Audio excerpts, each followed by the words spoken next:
We're using the same handout we used last week, and we're going to be spending the bulk of our time on the back of the handout. So I suppose you can ignore the front because we did that last week. But if you do have any questions related to either side of this, feel free to ask, and we can deal with those too. But let's start our time here today with Ephesians 6:4. And that will set the tone of what we're going to be talking about today, which is the father's primary responsibility for his children's instruction. So Ephesians 6:4 says this: "Fathers, do not provoke your children to anger, but bring them up in the discipline and instruction of the Lord." Now, when you think about Ephesians 6:4, this is one of those remarkable passages which really isn't very egalitarian in its orientation. What I mean by that is we are in the section of Ephesians which is devoted to the household codes. And when you think about what's happening related to these sections of instruction, God is giving, by virtue of Paul, specific instructions for how homes should be run. And what you would expect, living in an egalitarian world, which tries to minimize the differences between men and women, you would expect Ephesians 6:4 to be more directed towards the mother along those lines. And really, when you think about the fact that the mother's instruction is not mentioned, this is a significant absence in that way. Now, there are entailments to that absence, and I haven't spelled out what those entailments are yet. At this point, I'm simply noticing the absence. And so we have to make some kind of sense of that absence, is my point here today. So the fact that fathers are put forward as giving specific instructions relating to the raising of the children in a way that the mothers are not, I'm simply suggesting at this point that that's a significant detail, and it reflects a significant omission. And I understand that arguments of silence are typically weak arguments, so I'm noticing that there is a missing mother's instruction here that may have some theological relevance or theological significance. I understand that that is an argument from silence, but at the same time, arguments from silence are not always poor arguments if there is an expectation of thunderous noise, and I would suggest that in this section there is an expectation of thunderous noise, meaning this is significant. This is a detail that's mentioned. So if you think about the way in which the household codes are structured, they start out Ephesians 5:22 with wives submitting to their own husbands as to the Lord. For the husbands to have the wife, even as Christ is the head of the church, his body, and is himself its Savior. Then, and then verse 25, it says, "Husbands, love your wife." So you're defining certain roles within the family. So roles are first, wives submit to your own husband as to the Lord. Verse 25, husbands are to love their wives as Christ loved the church and gave himself up for her, with the washing of the water of the word, so he might present the church to himself without spot or wrinkle or any such thing. So you have this husband's responsibility to instruct his wife as Christ does for the church, to love his wife, to give himself up for her, and give her what she needs, including the teaching of the Bible. When you get to chapter 6, you're going to have children are responsible to obey their parents in the Lord, for this is right. So notice this is grounded on the commandment, honor your father and mother, which is the first commandment with a promise that it may go well with you and the land. And then we're told that specifically, as it relates to parenting, this is all we have here, right? So related to the household codes, all we have related to parenting is children obey your parents, which includes father and mother. And then fathers, don't provoke your children to anger, but bring them up in the discipline and instruction of the Lord. There is a responsibility for bringing children up in the discipline and instruction of the Lord that is placed firmly on the husband's shoulders. And because this passage is fairly comprehensive about household roles, I would say that omission, the fact that responsibility is not placed in the same way on the mother's shoulders, is somewhat significant. So you go out from there, you describe other human relationships. So in verse 5, bondservants are told to obey their earthly masters with fear and trembling, and then masters are told to do the same to them and stop their threatening, knowing that he who is both their master and yours is in heaven, so there's no partiality with him. My point here is just to suggest that these household codes are intended to be fairly comprehensive in their structure and their ordering, and so this is a fairly significant thing that there is instruction given to the fathers at this point that's not the same instruction given to the mother.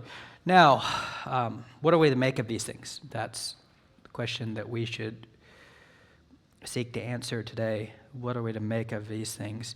Well, I think what we should make of these things is that a father bears the primary responsibility for his children's instruction. Now, that doesn't mean that a mother bears no responsibility for their children's instruction. In fact, as you read through the book of Proverbs, you're going to see that children are told to, in Proverbs 1:8, "Hear, my son, your father's instruction, and forsake not your mother's teaching, for they are a graceful garland for your head and pendants to your neck." There are several points in Proverbs where children are told to not forsake their mother's teaching. And their mother's teaching, you should understand that to be something that's fairly different than their father's teaching, like meaning she has her own unique wisdom to impart to her sons also that comes from her and her life experience. And so there is such a thing as a mother's instruction, but I do think that the fact that fathers are singled out here is significant, and that is going to give some indication of his primary responsibility for the instruction of his children. Now, how does a father fulfill this responsibility? Well, he fulfills the responsibility, one, by not provoking his children to anger, but bringing them up in the discipline and instruction of the Lord. This is a statement, the first part of this, the not provoking your children to anger. This is a statement that early on in the Christian life, I was tempted to view as if it were just a normal observation about the general temperament and orientation of fathers. So if you have observed fathers with their children for any length of time, you might notice that fathers have a great capacity to tease their children. And in fact, many fathers seem to think that the whole of their fatherly duty is fulfilled by mercilessly teasing their children from start to finish. And while I think this passage may have some relevance to that in some way, I don't really think that that's the primary point of starting out this household code instruction on parenting with fathers not provoking your children to anger. There are many, many different ways in which a father can provoke their children to anger that thoughtful people should be aware of.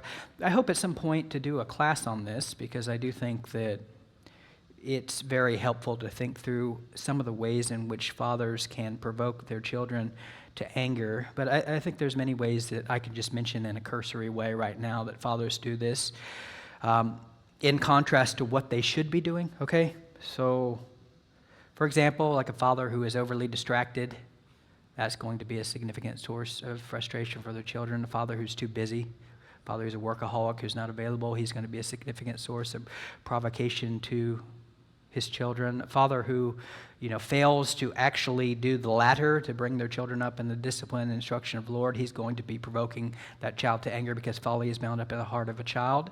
The rod of correction is going to drive it far from them. So a father who refuses to engage in what's called corrective discipline or even formative discipline is going to be a source of provocation for his children. A father who is proud, who is arrogant, who refuses to acknowledge that he's done anything wrong, that will be a father who has a capacity to provoke his children to anger. A father who is overly harsh, who is overly critical, who sets standards that are impossible to meet, who almost the soul of his interactions with his children are going to be negative. Those are fathers who are going to provoke their children to anger. Needless to say, I can go on and on and on about the many ways in which this can happen. And I don't really think, the point here is just to say, I don't really think that this responsibility centers on the impermissibility of some good-natured teasing. I don't think that's really the point, although that can obviously be overdone. But there are natural temptations that a father has that can lead his children into anger, and I think it's pretty surprising that that's put forward in your one verse in the household codes on parenting, right? So, I mean, of all the things that you wish that maybe Paul would elaborate on a little more than what he did, it would be this verse on parenting that we see here in Ephesians 6:4. And really, you don't have a whole lot here in terms of content. And you may be discouraged by that because you may wish that there was a bit more, but let me encourage you, right? Let me encourage you that that really isn't something to be discouraged about. That's just something that says that the nature of parenting is really not meant to be difficult. It's not really meant to be hard. Like in terms of conceptually, parenting really isn't supposed to be this impossible task that no one can figure out what to do. It really is fathers not provoking your children to anger, but bringing them up in the discipline and instruction of the Lord. There's a lot in each one of those categories, ways in which parents can provoke, and then what does it mean to bring them up in the discipline and instruction of the Lord? There's a lot in there to that, and if you just do the basics well, you have figured out the task to great measure. So there's a lot there in the provoking part. Because we're going to be dealing with the instruction part today, I'm going to talk about that to greater length than what I've done with the provoking part here today. But yes, look forward to maybe something on that in the future where we can spend a little bit more time on that. So what have we said so far? A father bears primary responsibility for his children's instruction. He fulfills that responsibility by one, not provoking his children to anger, but by bringing them up in the discipline and instruction of the Lord. And so it may be helpful to think through some of what we're talking about in this discipline and instruction of the Lord. So let's think about the nature of this instruction. The word there in Greek is the word nouthesia. There was an entire biblical counseling movement that was called nouthetic counseling that was built upon this word. An understanding of what this word actually is. I mean, the biblical counseling movement wasn't just an extrapolation of one word. I'm just trying to say that they took their impulse in naming the counseling movement from that word, right? That word nouthesia. Now, that word nouthesia is counsel about avoidance or cessation of an improper course of conduct, admonition, or instruction. So the nature of the instruction here is it's found in this word counsel. That's what it is. When fathers are told not to provoke their children to anger, but to bring them up in the discipline and instruction of the Lord, they're told to provide counsel for their child. And there's obviously two forms of counsel. So when you think about the way in which you even understand counsel, there's the counsel of God that we find in His Word. So there is the instruction of the Lord, and then there's the instruction of the enemy. You see these two forms of counsel in the garden, where the tempter tempts Eve to reject God's counsel. He tempts Eve to think that God is a stingy God who is overly restrictive, who isn't out for her good, who has withheld something for her that's needful. So you see these two forms of counsel. You see God's counsel to them: do not eat of the fruit of the tree of knowledge of good and evil, because in the day you eat of it, dying you will die. You see the enemy's counsel, which is in opposition to that. And that's a framework which you should use to view the world itself. So when you think about the nature of what you're doing as a parent, you think about the nature of a father's primary job in instructing their children, his children.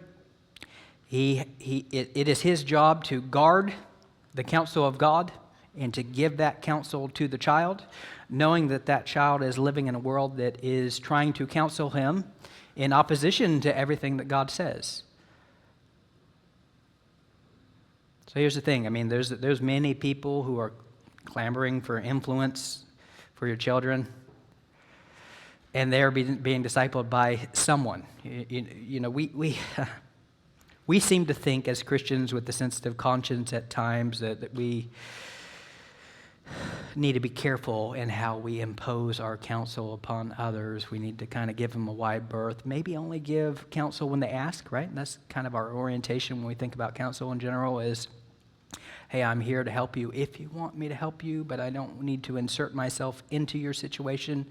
I don't need to be too direct. So we think that way because we've largely been trained to be polite, even though the Bible basically tells us that we're supposed to be our brother's keeper.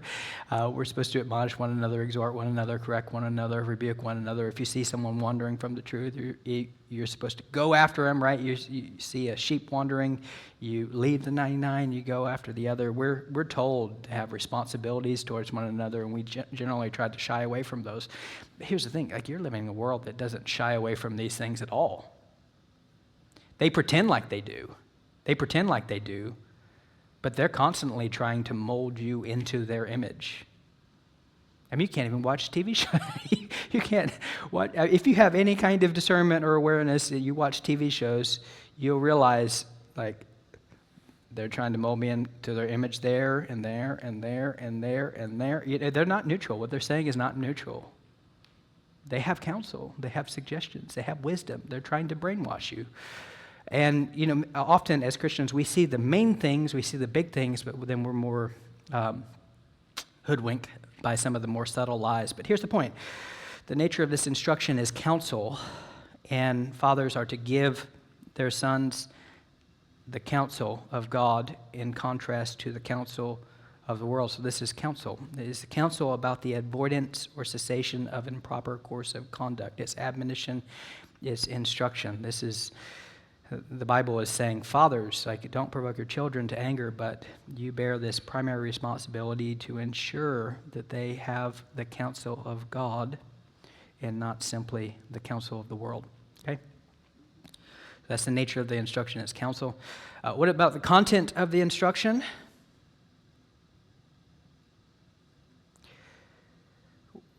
You notice what Deuteronomy 6:7 is saying here. You shall teach them diligently to your children. What is a father to teach diligently to his children? This is another verse making the same point where fathers are primarily charged with teaching God's commandments, right? God's commandments to your children. You should talk about them when you sit in your house, when you walk on the way, when you lie down, when you rise. This is lifestyle counseling. But what is the content? It's the content of God's word, his commandments, his expectations. And it often in the Bible, it takes the form of wisdom, okay? Think about what the Proverbs are. What are the Proverbs? The Proverbs are basically Solomon applying Deuteronomy 6 to his child. That's what it is, right? The Proverbs are Solomon doing Deuteronomy 6 in an anachronistic way. Obeying Ephesians 6:4. You understand? That's what it is. That's what the Proverbs are. Have you ever thought about that? Go to the opening of Proverbs for a minute, and we can read a little bit of that, and I can show you what I mean.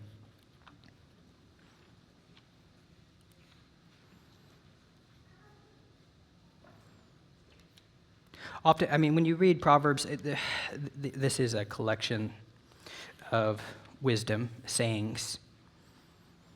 It's not heavily structured. Proverbs are not heavily structured in the way that many books are heavily structured, but they're not falling prey to no discernible structure whatsoever. Okay, so when you read the book of Proverbs, you see at the very beginning the purpose of these proverbs. So the Proverbs of Solomon, son of David, king of Israel, to know wisdom and instruction, to understand words of insight, to receive instruction in wise dealing, in righteous justice and equity, to give prudence to the simple, knowledge to the discretion to the youth. Let the wise hear and increase in learning, and let the one who understands obtain a guidance. To obtain a proverb in saying the words of the wise and their riddle. So Solomon is saying right here that their purpose is to give knowledge and discretion to the youth. Their purpose is not limited to that. It's also to give prudence to the simple as well. So everyone can benefit from the Proverbs. But in the first instance, these are a father telling his son, right? The Proverbs of Solomon, son of David, king of Israel, passing on wisdom. So what form do they take? Well, look at verse 8. Hear, my son, your father's instruction, forsake not your mother's teaching, for they are graceful garland on your head impendence upon your neck. My son, if sinners entice you, do not consent. If they say, come, let us lie wait for blood, let us ambush the innocent without reason. Like Sheol, let us swallow them up alive, and whole as those who go down to the pit. What you find is a father passing on his instruction to his son, telling him not to forsake his instruction, also the instruction of his mother. As I said, the mother is also responsible for providing instruction to the children. Chapter 2, you see the same kind of thing. My son, if you receive my words and treasure up my commandments with you, making your ear attentive to wisdom, inclining your heart to understanding. Yes, if you call out for insight and raise your voice for understanding, if you seek it like silver and search for it like hidden treasures, then you will understand the fear of the Lord and find the knowledge of God. So, point here is just to say these kind of statements go on and on and on. Primarily, this is a father trying to pass on his wisdom to his son and telling him about the nature of what wisdom is and what does it look like. And then what you find is what this, same thing in chapter 3, verse 1. It just goes on, the same thing, okay? The point here is just to say that wisdom comes in the form of statements of general truth about the way that life works, okay? So Proverbs, like the book of Proverbs, is a father trying to obey Deuteronomy 6. The book of Proverbs is a father anachronistically trying to obey Ephesians 6:4. Now, I say that ironically, but Ephesians 6:4 is basically just telling you what the Old Testament already told you. Do you understand? It's not really anything new. This isn't like New Testament teaching. It's basically just a short one-sentence summary of the responsibility for these things already laid out in the Old Testament. So what is the content of Proverbs? I'm just going to give you a few quick words on, this is just meant to be a summary of Proverbs that is not comprehensive. It's definitely not exhaustive. It's probably not comprehensive, but it's, giving you a general feel for the main things that you're going to find there, okay? So what does the content of this instruction in terms of wisdom look like? Well, pursue wisdom and understanding. So a father should teach his son to pursue wisdom and understanding, to value wisdom and understanding above all else, that wisdom is the principal thing, therefore to get it. Avoid wicked people and paths. So as you look through the Proverbs, you're going to see this theme happening over and over again. Avoid wicked people and path, right? Wicked people and path. So avoid the path of wicked people. Do not walk in the way of evil men. Stay away from the foolish man, for there you will not find knowledge on his lips.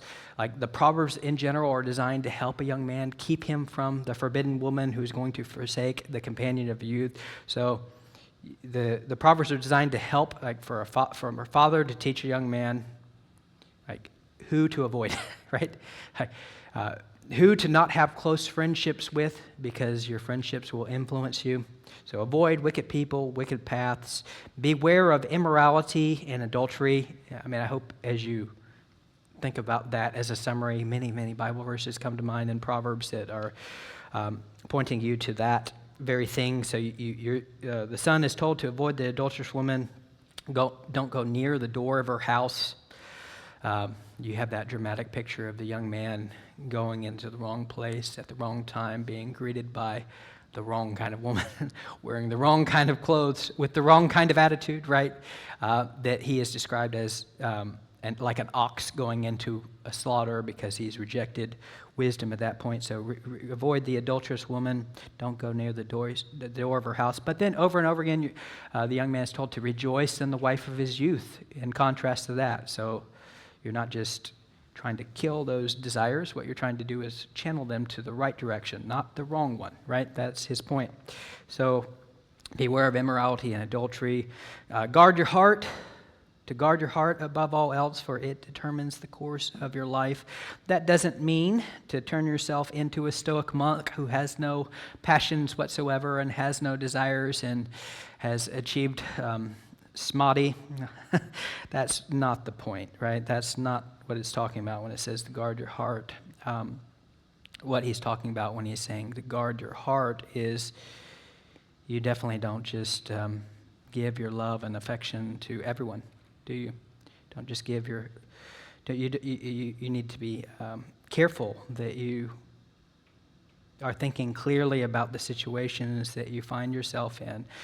So that's not going to be just found in some kind of stoic posture towards life where you're unfeeling, but at the same time, you need to be careful that you do not give all your affections to the adulterous woman and allow all of your affections to be bound up into something that won't be good for you. You should be seeking to honor the Lord first. Watch your words. So keep your mouth free from perversity. Keep corrupt talk far from your lips. That's Proverbs 4:24. Over and over again, the tongue has power of life and death, like apples of gold and settings of silver is a word fitly spoken. There's many proverbs that are related to the importance of your lips, like being slow to speak, not giving an answer before you hear, because that's folly and shame. Watch your words, right? That's a summary. Embrace discipline. Fathers are called by God to help their children to embrace discipline. So notice what it says in Ephesians 4:6.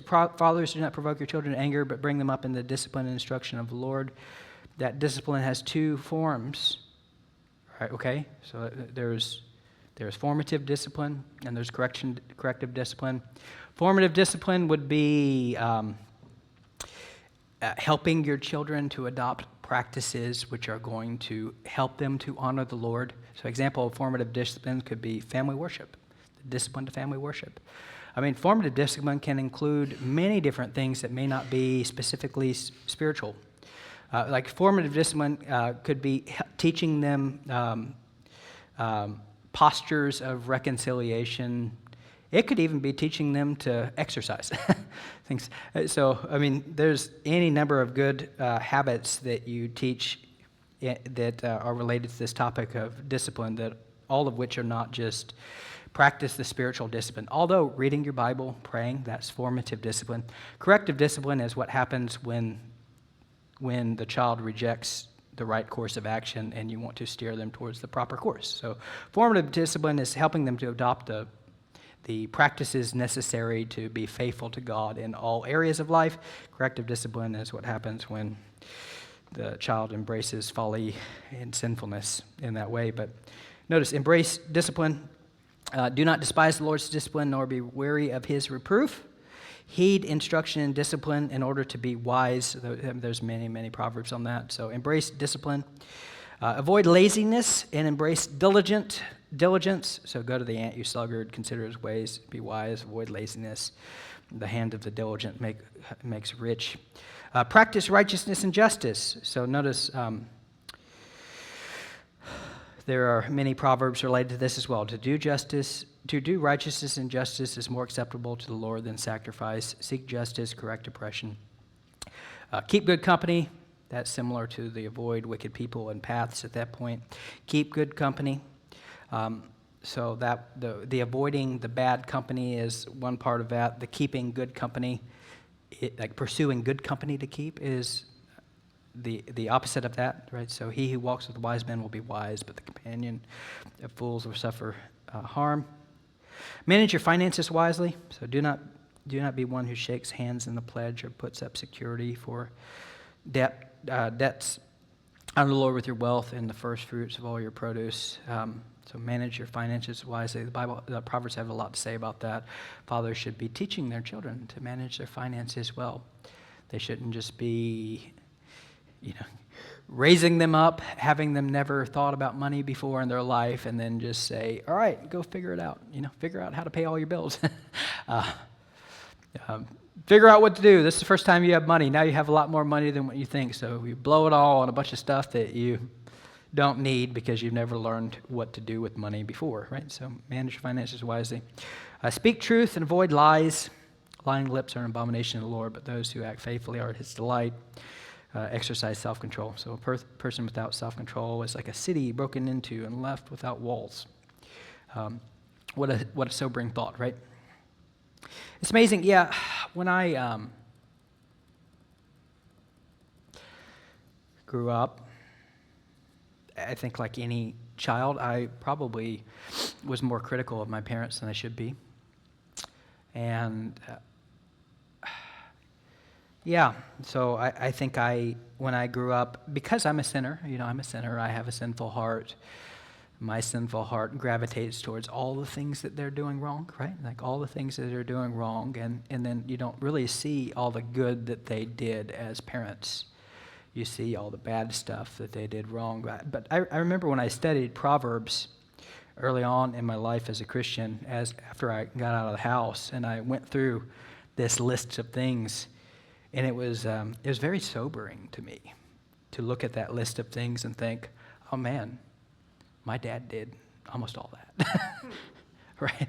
I thought he could have done a lot better job as a parent growing up. Dad, if you're listening to this, I was a sinner. Forgive me. No, but you look at this and you think, man, like he did almost all that, and I benefited from that, and I don't deserve to benefit from that, and I was ungrateful about it. But I am very thankful that I received many of these things, and I know that not everyone has. So, and I wasn't expecting to get emotional about that, so don't tell anyone. But here's the point. There is a nature of the instruction as counsel. There is the content of the instruction, and I've given you kind of a brief overview of what that looks like. And then you see the timing of the instruction, and I think this is fairly significant. So Deuteronomy 11:19 says, "You shall teach them diligently to your children, talking about them when you're sitting in your house, and when you're walking on your way, and when you lie down, and when you arise." So when you think about the timing of this instruction, much of this, Father, don't provoke your children to anger, but bring them up in the discipline and instruction of the Lord. Much of this is not really meant to be formal. I think we put a lot of pressure on ourselves in general as parents to make all the entirety of all of this feel like it needs to be slotted into some unique events or something like that. And I don't really think that that's the nature of what parenting really looks like, is meant to look like. So, parenting is not really meant to look like a classroom from start to finish. That's not what it's meant to look like. We have other things that we're called to do, don't we? So God has put us on the earth. He's given us responsibility, so we're told to be fruitful and multiply, fill the earth and subdue it. We're given vocation, we're given jobs to do, we're given jobs to perform. And what parenting is supposed to look like is bringing your children along in all of your affairs and teaching them how to think about the world as you go along. I mean, we used to have a concept of this with the TV dad, right? I mean, the TV dad's kind of gone at this point. He doesn't exist anymore, but remember sitcoms, the TV dad, where you have the story going along, and then there was the moment where the dad gives the life lesson. We don't have that concept anymore of the life lesson, where the camera stops and the third wall is broken and the father's talking to you, We don't have that kind of concept anymore, but that is what it means to be a dad, is to, as you're going along with your children on the way, you're saying, hey, here's how you should think about that. And it's not just continual and every moment is a TV dad moment, but it should be probably a lot more than what we have, right? That's the good stuff of parenting, is those kind of things, right? And so I do think the timing of the instruction, there should be just a natural, as you're living your life, teaching your kids how to think about the world, what the dangers of the world actually are, helping them to see those dangers. And I haven't been a perfect dad in those ways, and in some ways I feel like my dad was a much better dad than me, even though I was critical at times. But it is neat to see my kids having the reverse of that, moments with me where they're seeing the things I've taught them and identifying it in the real world, and then we're having conversations about that to where that's a reciprocal kind of thing. You understand? So that's the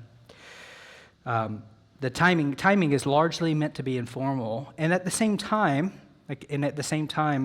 there are regular practices that a family can engage upon that give life to the family. So regular family devotions is one way in which you can formalize what we're talking about. And I don't really think they have to be overly complicated. They don't. You don't have to be a Bible scholar to do family worship with your family. It doesn't have to be all that hard. We've tried different things with our kids, and there's no perfect way to do this, but one of the things that we do is we try to get our children to sit down, and we'll read through a chapter of the Bible, and then I'll ask them all to tell me what they learned. And then I expect that they all be able to give me an answer about something that they learned from what we read.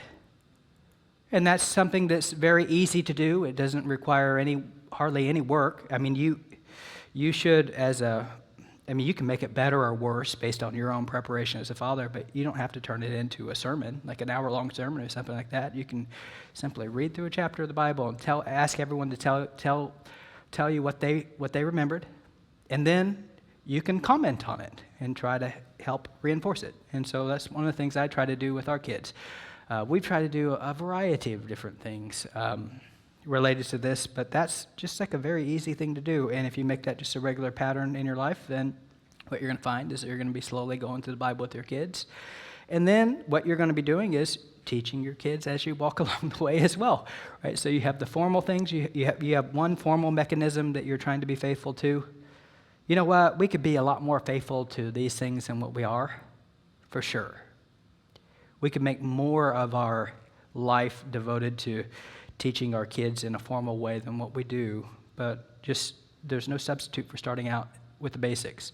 Now, when I've done that with my kids, they went through a long time where you read the chapter and they didn't get anything out of it, and that's okay. They didn't get anything out of it. So what do you say? You say, hey, you need to make sure you're paying attention next time. And then when they do get something out of it, you really encourage that, right? Like there's a training process, but there's a lot of good things that happen from that when you do that at home. They learn to sit still. They learn basic reading, like listening comprehension skills.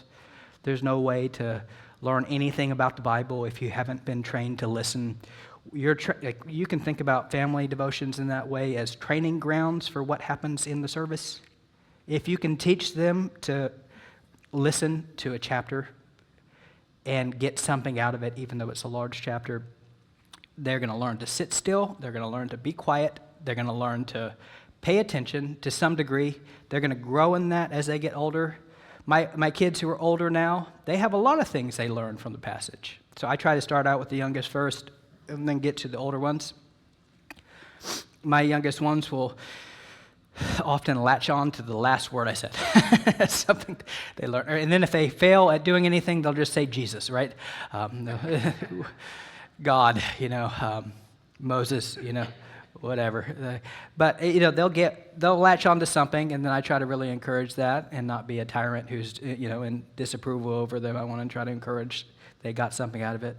But then my older kids have to listen to all the things the younger kids said and then come up with something different, And so I expect them to be able to not just learn one thing, but be able to get something something new that the other ones didn't get. And then I even include Elizabeth in that too, because I feel like it's my responsibility related to washing my wife with the water of the Word. I don't believe that's treating her like a child. I believe that's treating her like a husband, just saying, hey, you're last, honey.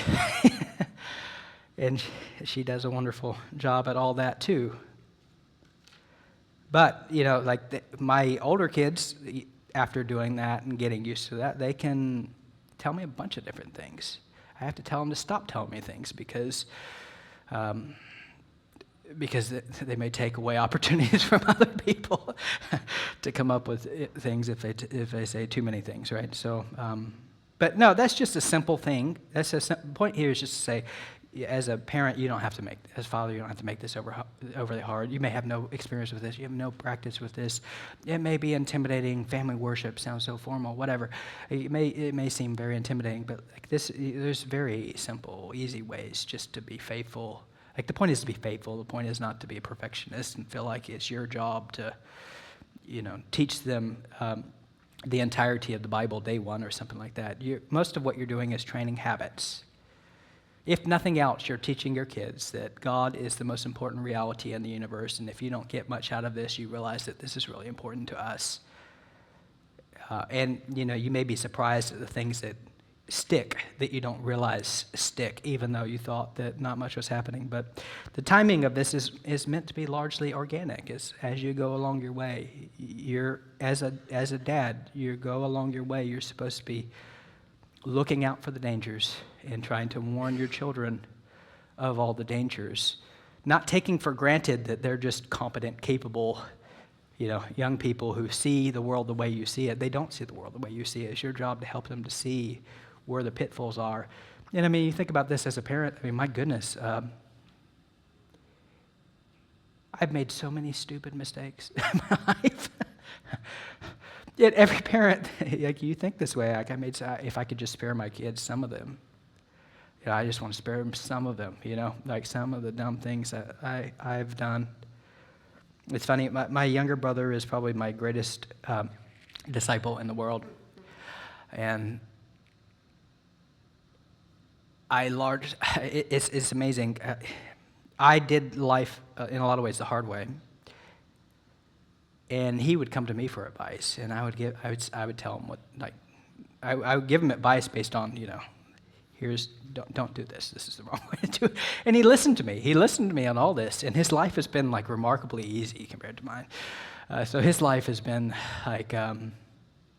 very, very, very easy compared to mine, because he wasn't a fool, right? He wasn't a fool. A man who loves discipline, loves knowledge, a man who hates correction, he is stupid. He wasn't a fool. He came to me and said, hey, give me some advice.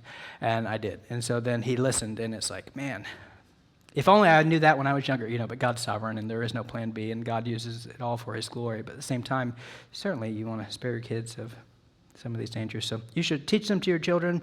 Talk about them when you're sitting in your house, when you're walking by the way, when you lie down, when you rise. This instruction is largely meant to be informal. So how does a father bear primary responsibility for children? 1, by not provoking his children to anger, bring them up in the discipline and instruction of the world. 2, by picking a godly, submissive wife who will reinforce his wisdom and impart her own.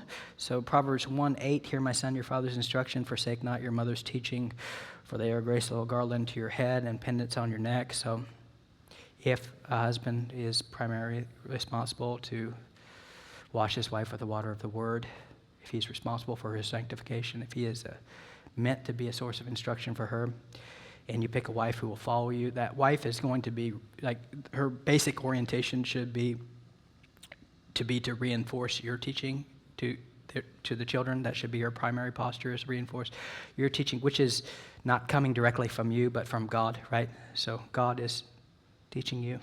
You're trying to wash your wife with the water of the word. She is taking your leadership, your direction, and she's trying to enforce it with the children. That should be her primary posture. I'm not saying that's her exclusive posture, but her primary posture should be because she's under your authority, under your teaching, submissive to you. Her primary posture should be to be passing on the things that are important to you, because they're important to God, onto their children in that way, right?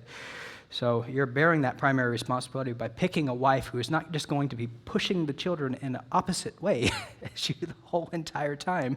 And then you have a tug of war that's happening in your home because you're trying to lead one way and your wife is trying to lead another way, and she spends the whole time undermining everything that you're teaching them to your children, right? So a godly wife is not going to be spending the whole time undermining everything you're trying, the direction you're trying to go, be an obstacle in the way of where you think God wants you to go, be constantly pushing against that and then taking the kids in a different direction. If you can pick a godly, submissive wife, it'll be easier, right? She's going to make your job of leading a joy and not groaning, right? It's not going to be a groaning, because what's going to happen is you're going to be trying to follow God and in telling your family what that means, and she's going to be reinforcing that and supporting that. And then she's also going to be imparting wisdom of her own that comes from being a female, right, that comes from being a female. So children need both kinds of parents. I mean, it's remarkable if you, it's remarkable to observe children that are just raised by a father, the difference between those kind of children, and to observe children that are just raised by a mother. And the differences between those two children are very discernible and very obvious, okay? So you're living in a world right now where so many children are being raised solely by mothers to their father's shame, right? Because the fathers are out of the picture for a variety of reasons. Like you can see the product of that. You can see the product of that. Men today don't have the courage that they should have. They don't. They don't have the courage that they should have. They're overly fearful, overly afraid, overly emotional. Prioritize their feelings in a way that they shouldn't, like make their feelings decisive in terms of their identity. I mean, but the opposite is true too. If you see a child that's raised just by a father and not a mother, there are obvious temptations that happen on the other side. I mean, Orson Scott Card, he wrote some books about this. He's a Mormon, he doesn't listen to his theology. So. But I'm just trying to say that even the pagans understand what happens when a father just raises a child by itself. That child could be rigid, that child could be stoic, that child could lack sensitivity, lack compassion, right? Can at times be prone to recklessness and insensitivity, right? All those things. So there is, like a son needs both. You know, daughters need both influences. And then God in his wisdom has designed that the father play a primary role, right, in the formation of the direction they're going, but then the woman plays a necessary and supportive role that is not intended just to be a clash forever, but is attempted to impart additional wisdom of her own that is necessary. So I often think it's pretty interesting to hear Elizabeth's observations about situations where I pick up on certain details and she picks up on completely different kinds of details and has completely different kinds of insight. You know, whenever I've counseled with her, with other people, I've benefited from hearing her perspective on things because she sees things that I am not as prone to see, too. So picking godly, submissive wife who reinforces wisdom and part her own. And then 3, placing his children under the teaching of qualified elders who teach sound doctrine. For the purpose of our time, whatever time we have left, and I haven't stopped to ask for questions, so maybe now is a good point. We can do that. If there are any, feel free to raise your hands. Yes? There was a word you used a long time ago that I was trying to figure out what it was. You said a chief's body? Yes. Oh, I'm sorry. An acronym or something? No, it's something.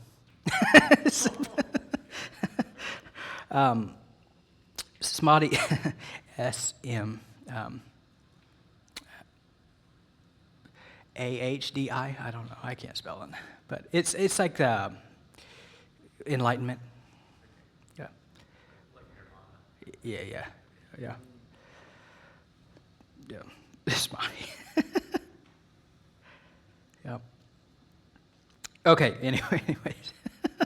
Placing his children under teaching qualified elders who teach sound doctrine. You know, like I think if you think about these things as it relates to the church, I do want to think about these things related to the formal church structure because we are doing a class on the church, and I do think a father bears primary responsibility for the instruction of his children. And there are some remarkable passages that I've mentioned that place that responsibility firmly on his shoulder. I'm thinking about Deuteronomy 6, Ephesians 6, Joshua, right?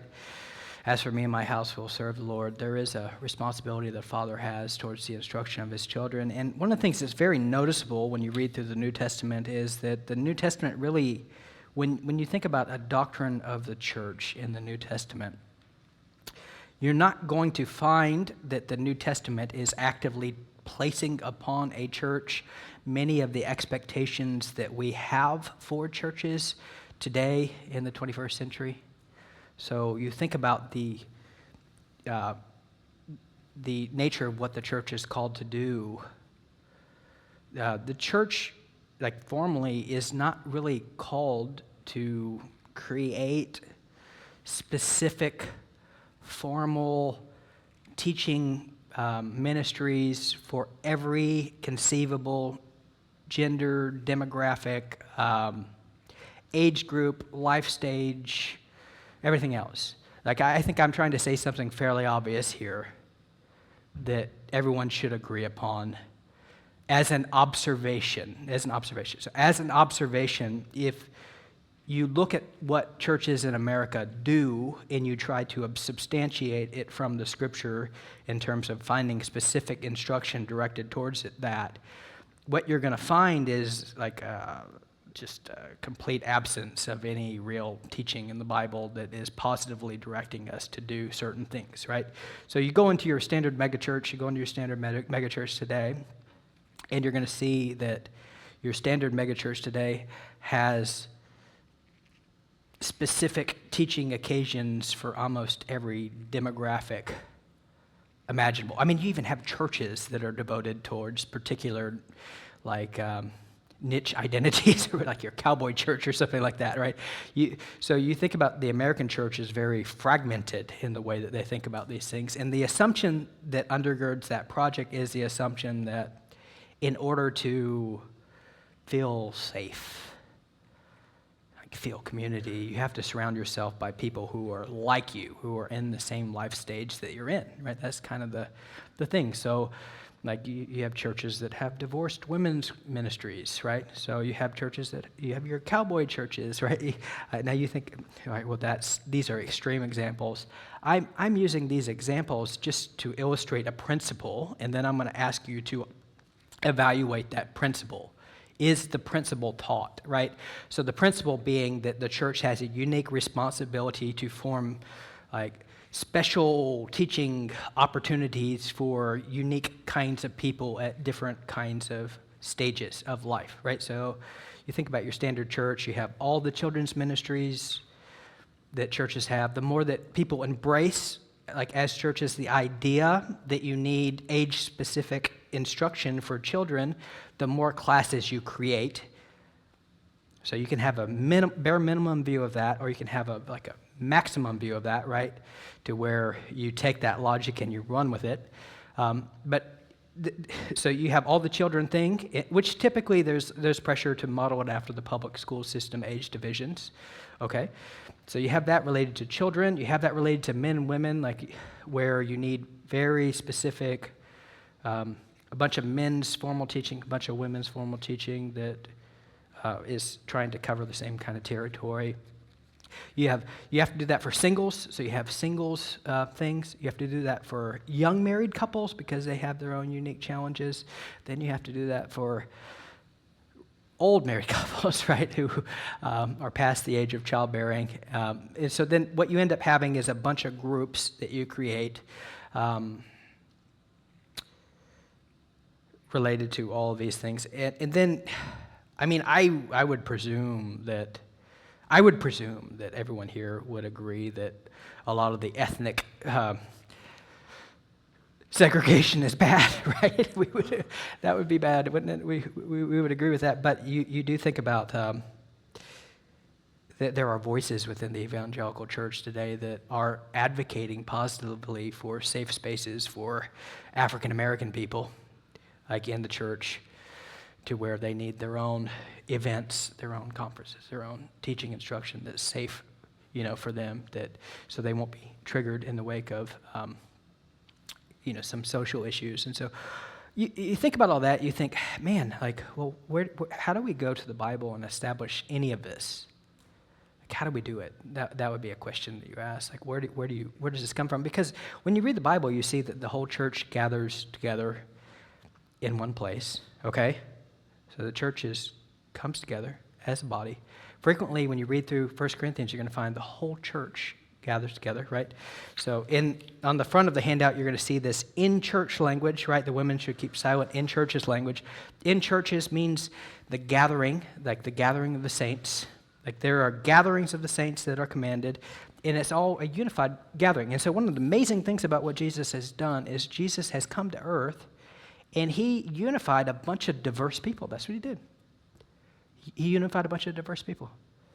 So he took a tax collector. He took a zealot, right? He took a bunch of fishermen, right? So he took people of low economic standing, people of high economic standing, people who are politically revolutionary, people who are politically compromised, right, and part of the oppressor groups. He put them all together, and then, you know what? He added Gentiles in there too. And he made a church. And what unified them was their shared relationship to Christ. That's what unified them. What unified them was not their own particular perspectives and outlook and stage of life and everything else. Like, that's not really what unified. What unified them was their shared commitment to Christ. And when you think about what the church really is meant to be a fairly simple thing where believers gather together to worship the Lord under the teaching of the elders. And so if you just ask basic questions about what is a church, well, it's a bunch of people who have, like, diverse kind of people who have been redeemed by Jesus, who have been incorporated into one body that everyone, like, think about the language of 1 Corinthians here about the body. Everyone is a member of the body. My kids, who believe they're members of a body, right? Like the issue is, like, you think about that language of membership. Like, we're all members of one body.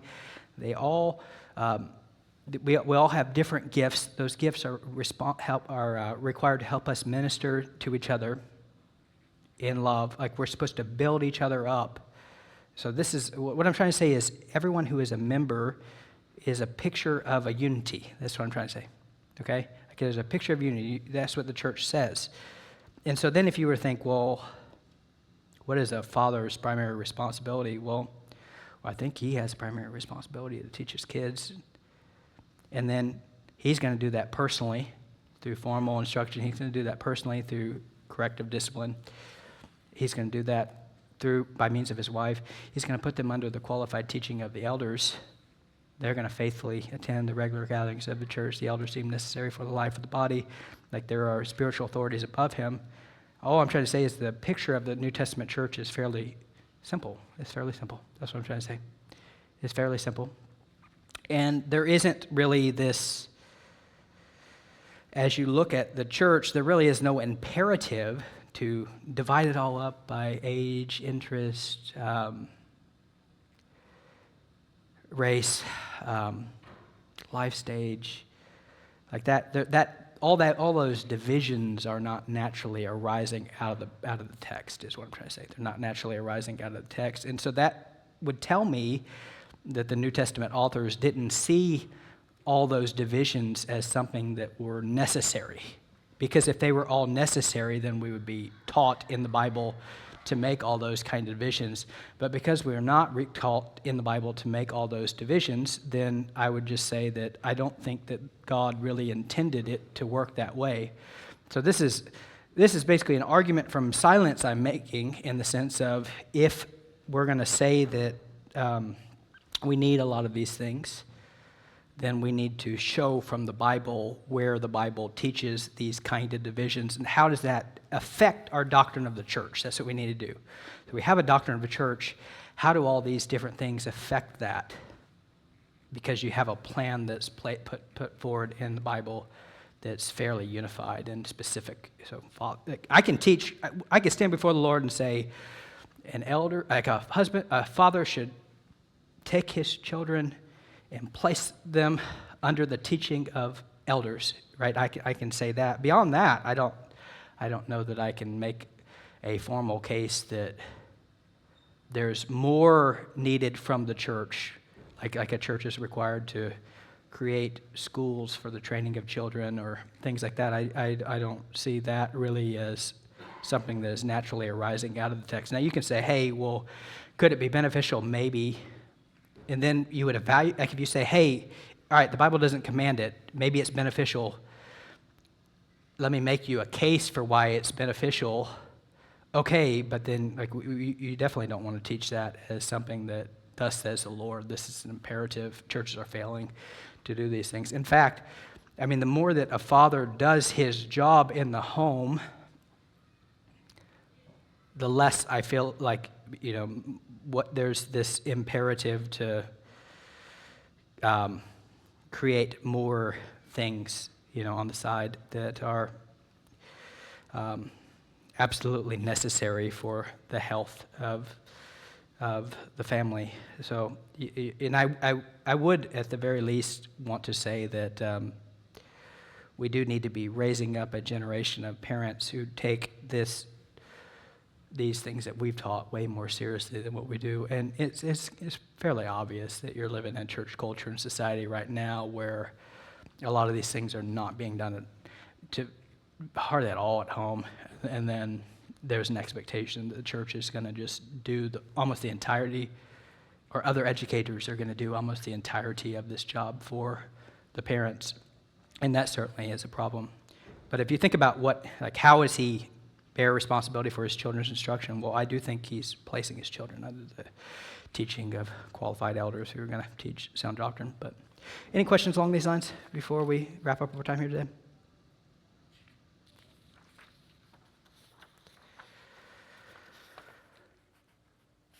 Comments? Requests for clarity?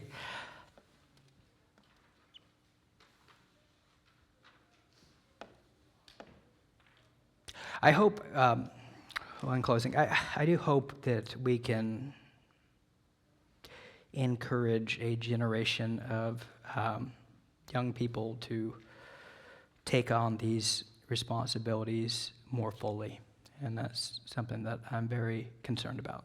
I'm very concerned about because I do know, personally, I feel like I had a good father who taught me what it means to be a Christian, who taught me what it means to be a man. And I look around and I see that we don't have a lot of those things. And I don't think that the answer to that problem is going to be found in just completely short-circuiting that responsibility for parents. I think the way we're going to fulfill that is by encouraging parents to step into those roles more than they're used to in general. And that is... you have to understand, these are observations that are coming from someone who has not been here very long. I'm giving you observations from what I've seen in church where I'm at. I'm not looking at you guys and saying, here's what you're doing wrong and here's how to fix it. I'm just telling you that these are broad societal trends that we need to be aware of. But let's pray. Lord, we do thank you for what you've done. Thank you for sending Jesus to die on the cross for us. We know that without him, we are lost. We have no hope of earning merit or favor before you. We desperately need you. We need your word, which is a lamp unto our feet and a light to our path. Lord, we need to honor you with our ways. And we know that your plan is right and your purposes will stand, and the grass withers and the flower fades, but your word will stand forever. We know that in obeying you, that is the path to blessing, and you've given us everything we need in your word for life and godliness. I pray that we trust in your word and in your means in order to accomplish your purposes. In your son's name I pray. Amen.